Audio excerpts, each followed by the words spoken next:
अपने YouTube channel GK with Mukesh पे आपका हार्दिक अभिनंदन में स्वागत करता हूं। आप सब लोगों ने घड़ी घड़ी खंबा घड़ो घड़ो राम राम सा। दोस्तों आप सब लोगों ने मुझे कमेंट किया था कि सर आपको मनोविज्ञान पढ़ाना है।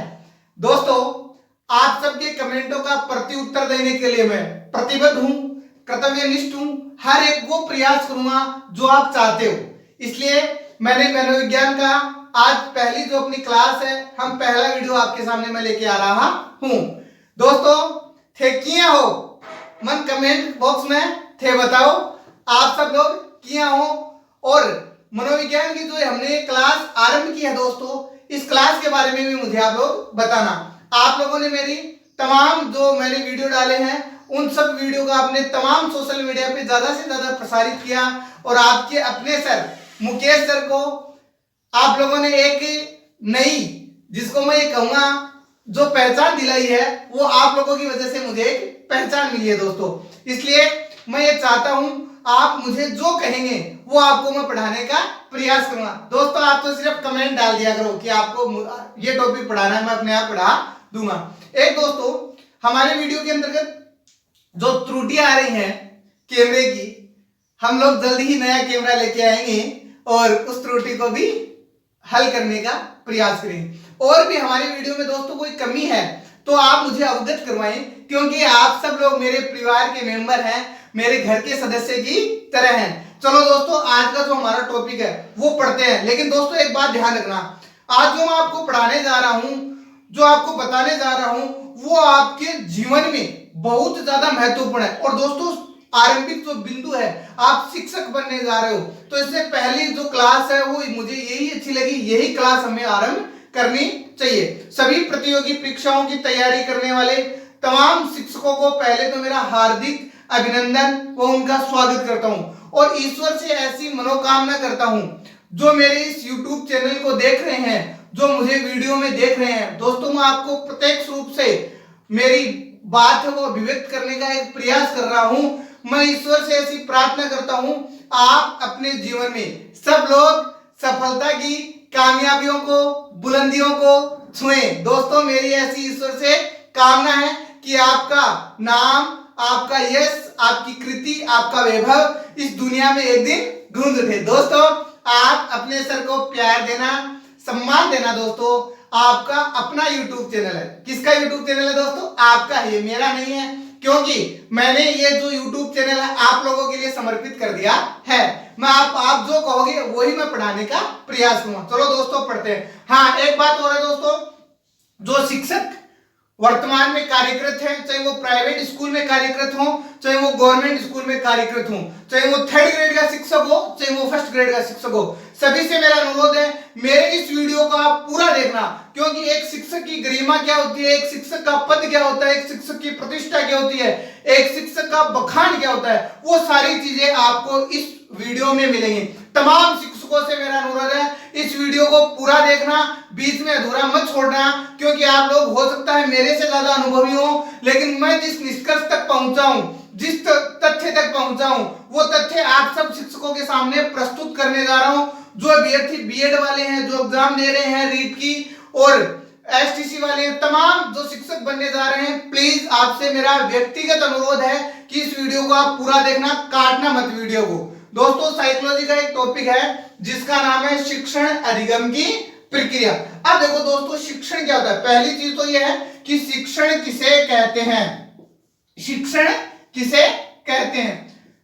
शिक्षक के द्वारा किया गया जो कार्य होता है। ध्यान से सुनना दोस्तों, कहां जा रहे हो, कहां भाग रहे हो दोस्तों, वीडियो को पूरा देखो, मजा आ जाएगा आपको। आज का जो वीडियो है वो दोस्तों सिर्फ और सिर्फ शिक्षकों को समर्पित है, आप लोगों को समर्पित है, तो इसको डिस्क्राइब मत करना, काटना मत दोस्तों। आज मैं आपको ये भी नहीं कहूंगा इसको लाइक करो, शेयर करो, सब्सक्राइब करो, क्योंकि अगर आपको वीडियो में दम लगता है, आपको वीडियो में ये लगता है कि सर की मेहनत, सर ने जो किया है वो हमारे लिए एक अथक प्रयास है, तब दोस्तों आप लोग उसको शेयर करना, सब्सक्राइब करना और लाइक करना, आपके अपने सर को प्यार देना। शिक्षण क्या होता है? शिक्षक के द्वारा किया जाने वाला जो कार्य होता है उसको शिक्षण कहते हैं। शिक्षक जैसे आप लोग हैं, आप जो दोस्तों जो कार्य करेंगे, जो अध्यापन कार्य करेंगे, उसको शिक्षण कहा जाता है। अब दोस्तों एक शब्द है अधिगम। क्या होता है? अधिगम का मतलब होता है दोस्तों स्थायी परिवर्तन आता व्यवहार के अंतर्गत। किसके अंतर्गत दोस्तों? व्यवहार के अंतर्गत। व्यवहार के अंतर्गत स्थायी परिवर्तन आता है, उसको हम लोग क्या कहते हैं? अधिगम कहते हैं। समझ में आ गया? शिक्षण से कहते हैं जो हम लोग अध्यापन कार्य कर रहे हैं उसको क्या कहा जाता है? शिक्षण कहा जाता है। अधिगम क्या है? व्यवहार के अंतर्गत स्थायी जो परिवर्तन आता है उसको अधिगम कहा जाता है। एक ईमानदार शिक्षक का ये कर्तव्य बनता है कि वो अपने विद्यार्थियों को वही अध्यापन कार्य करवाएं जो स्टूडेंट पढ़ना चाहते हैं, क्योंकि आज की जो शिक्षा व्यवस्था है वो बाल केंद्रित शिक्षा व्यवस्था है दोस्तों। तो इसलिए एक शिक्षक बनने आप लोग सब जा रहे हो, मैं ईश्वर से ऐसी प्रार्थना करता हूं कि आपका सरकारी सेवाओं में सबका चयन हो जो मेरा वीडियो देख रहे हैं। लेकिन मैं ये जरूर बता देना चाहता हूं प्राइवेट शिक्षक भी दोस्तों कम नहीं होते, वो भी बहुत ज्यादा मेहनती होते हैं। स्थायी जो परिवर्तन आता है व्यवहार के अंतर्गत उसको क्या कहते हैं दोस्तों? अधिगम कहते हैं। तो आज का जो हमारा यही टॉपिक है शिक्षण अधिगम की प्रक्रिया। रीट में तो स्पेशली कोड है और शिक्षण विधियों के लिए भी महत्वपूर्ण है दोस्तों। अब देखो दोस्तों, एक बात है दोस्तों, हम कोई भी कार्य करते हैं उस कार्य में समस्या जरूर आती है। कोई भी कार्य करें दोस्तों, हम किसी भी प्रकार का कार्य करें, चाहे हम लोग किसी भी फील्ड में काम करें, चाहे टेक्निकल फील्ड में करें या अन्य क्षेत्र में करें, समस्या जरूर आती है। तो दोस्तों अब देखो, एक व्यक्ति का निर्माण करना होता है। कितनी बड़ी बात है दोस्तों, एक व्यक्ति का निर्माण करना होता है। मैं तो कहता हूं दोस्तों, गुरु होता है वो भगवान के सर्वोच्च पद के ऊपर होता है। कबीर ने कितना सुंदर दोहा लिखा था, गुरु गोविंद दोनों खड़े कांके लागू पाए, बलिहारी गुरु आपने गोविंद दियो बताए। कितने गुरु की महिमा का किस प्रकार से बखान किया गया है। दोस्तों आप सभी शिक्षकों को मैं कहता हूं ऊर्जा से भरपूर होना चाहिए, आपको अपने आप पे गर्व होना चाहिए, क्योंकि आप राष्ट्र के निर्माता हो, आप देश का भविष्य हो। आप बच्चों को जो शिक्षाएं दोगे वही समाज के अंतर्गत त्वरित होंगी। इसलिए आपका कर्तव्य बनता है राष्ट्र के प्रति बच्चों को इस प्रकार से शिक्षा प्रदान करें कि एक जो बालक है वो राष्ट्र की समस्त जिम्मेदारियों को समझ सके। तो इसको कहते हैं शिक्षण अधिगम की एक प्रक्रिया है। अब दोस्तों कोई भी हम कार्य करते हैं तो समस्या उत्पन्न होती है। समस्या उत्पन्न होती है तो हम उस समस्या के लिए क्या करते हैं दोस्तों? समाधान करते हैं। क्या करते हैं? समाधान करते हैं। सोचते हैं कि समस्या का हल कैसे किया जाए। एक शिक्षक है वो एक बच्चे को पढ़ाएगा, अब उसके सामने समस्या है कि उस बच्चे को कैसे पढ़ाया जाए। अब वो सोचेगा कि भाई समाधान करेगा कि इसको कैसे पढ़ाना है, इसलिए वो दोस्तों चिंतन करेगा। क्या करेगा? चिंतन करेगा कि भाई मुझे कैसे पढ़ाना है, क्यों पढ़ाना है, इसको कितना पढ़ाना है, किस प्रकार से पढ़ाना है। तो दोस्तों एक विद्वान हुआ था हम्फ्रे, इसकी बहुत बार परिभाषा पूछी जाती है रीट के लिए। तो स्पेशली दोस्तों मैं कह रहा हूं जितने भी शिक्षक भर्ती हैं उसके लिए बहुत ही अच्छा टॉपिक है। हम्फ्रे ने कहा था कि चिंतन का जन्म, दोस्तों लिख लो इस लाइन को, आप लोग अपने नोटबुक रखा करो, नोट्स बना लिया करो ताकि अच्छा रहे, पढ़ने में तभी आनंद आता है जब लिखते रहते हो। और ये जो बोर्ड का जो ये पीडीएफ है आपको मैं जल्दी अवेलेबल करवा दूंगा, फिर भी आप नोट्स बनाया करो दोस्तों। हम्फ्रे महोदय ने कहा था चिंतन का जन्म समस्या के समय होता है और समस्या के समय प्राणी को लक्ष्य का रास्ता नजर आता है। जो चिंतन होता है उसका जन्म कब होता है? समस्या के समय होता है, और समस्या के समय ही प्राणी को अपने लक्ष्य का रास्ता नजर आता है। जैसे आज आपका लक्ष्य क्या है? सरकारी सेवा में चयन होना। ये आप सब लोगों का लक्ष्य है कि मुझे सरकारी नौकरी मिल जाए। इसलिए हम्फ्रे महोदय की जो परिभाषा है उसको दोस्तों आप लोग जरूर याद रखना। अब देखो दोस्तों ये शिक्षण कार्य क्या होता है, इस शिक्षण कार्य को क्या है? शिक्षण कार्य होता है वो एक ऐसा कार्य होता है जिसमें व्यक्ति होता है वो व्यक्ति का निर्माण करता है। व्यक्ति होता है वो किसका निर्माण करता है? व्यक्ति। जैसे मान लिया एक इंजीनियर है, उसे छोटी मोटी त्रुटि हो भी जाए तो दोस्तों जैसे मान लो कोई काम है वो 100% कर रहा है और उसे 99% उसने अच्छा किया और 1% इंजीनियर ने गलत कर दिया, तो कोई खास और विशेष बात नहीं।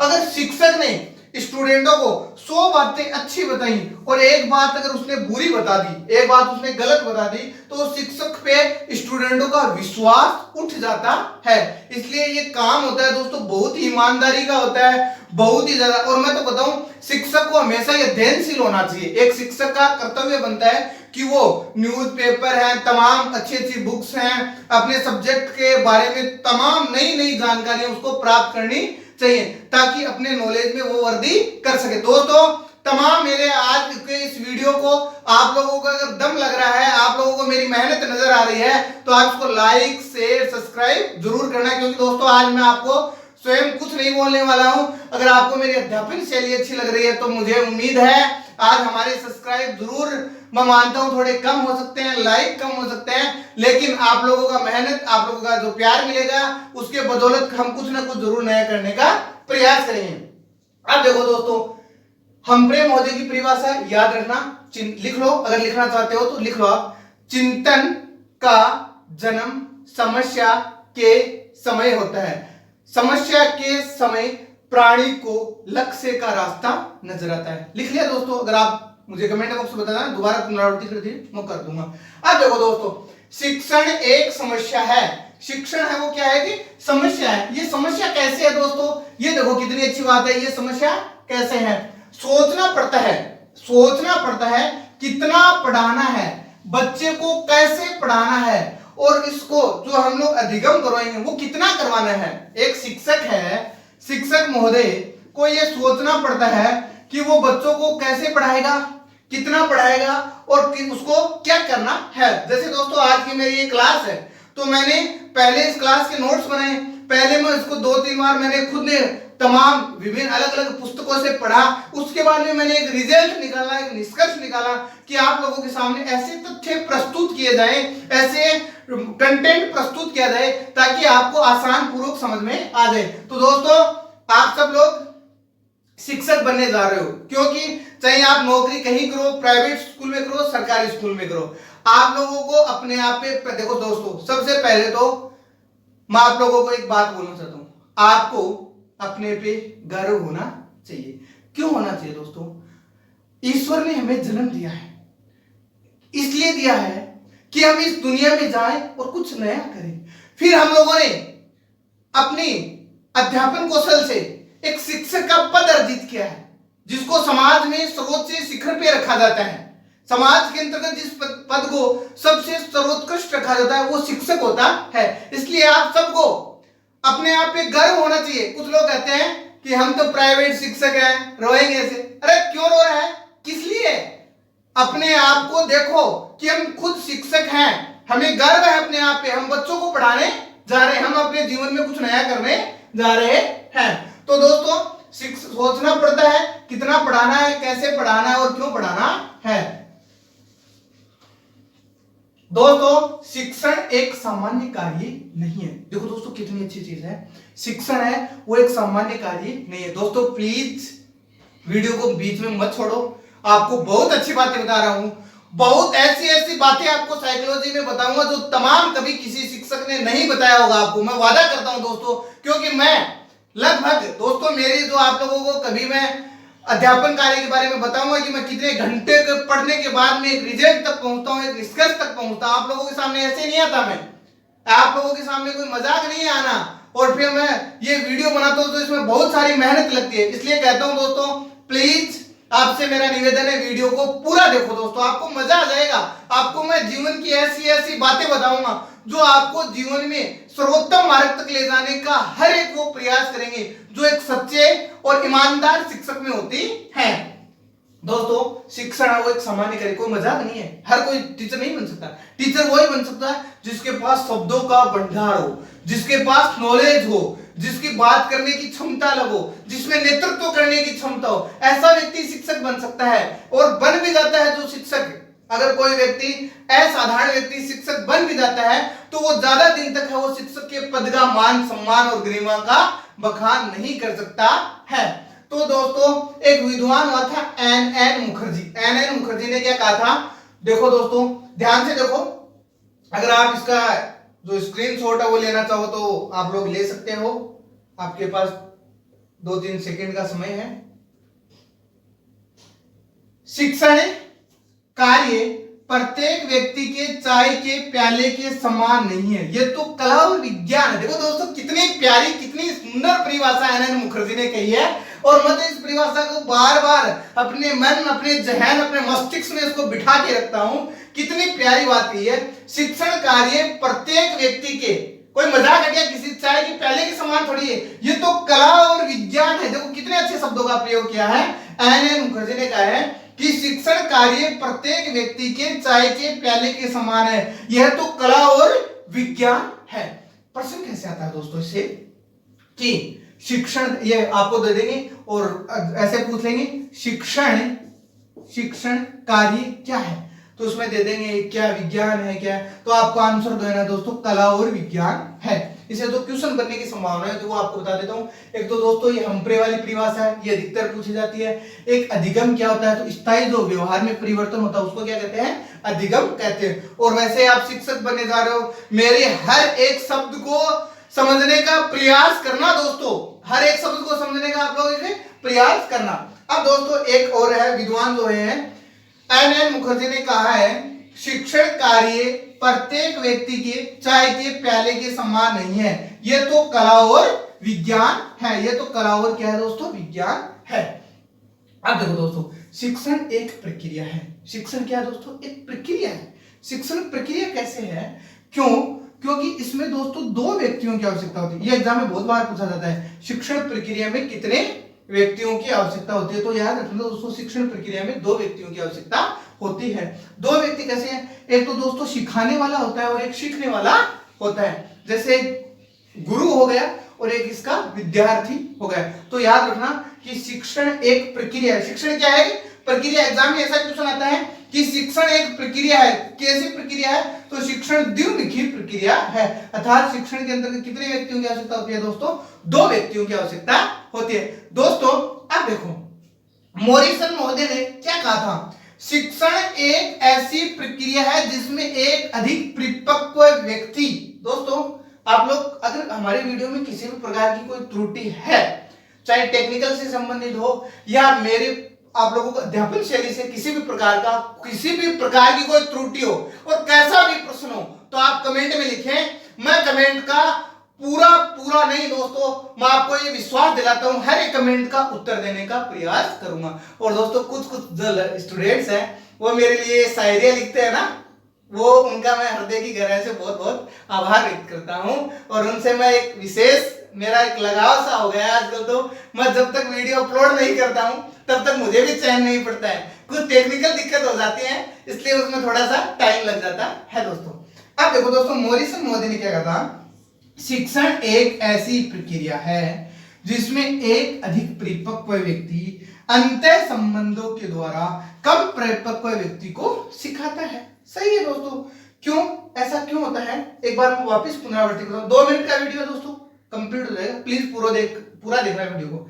मॉरिसन, शिक्षण एक ऐसी प्रक्रिया है जिसमें एक अधिक परिपक्व कौन दोस्तों, जैसे शिक्षक हो गया, कौन हो गया, शिक्षक एक परिपक्व, क्योंकि उसने पढ़ा है और पढ़ने के बाद भी तो पढ़ा सकता है। कम परिपक्व व्यक्ति को अंतः संबंधों के द्वारा एक अध्यापन कार्य का करवाने का प्रयास करता है। ये मॉरिसन की परिभाषा बहुत बार पूछी जाती है दोस्तों। और रीट वाले जो स्टूडेंट है ना, रीट के जो भी तैयारी कर रहे हैं, कुछ लोग आपको डिमोटिवेट करेंगे, एग्जाम नहीं होगा, ये वो क्यों तैयारी कर रहे हो।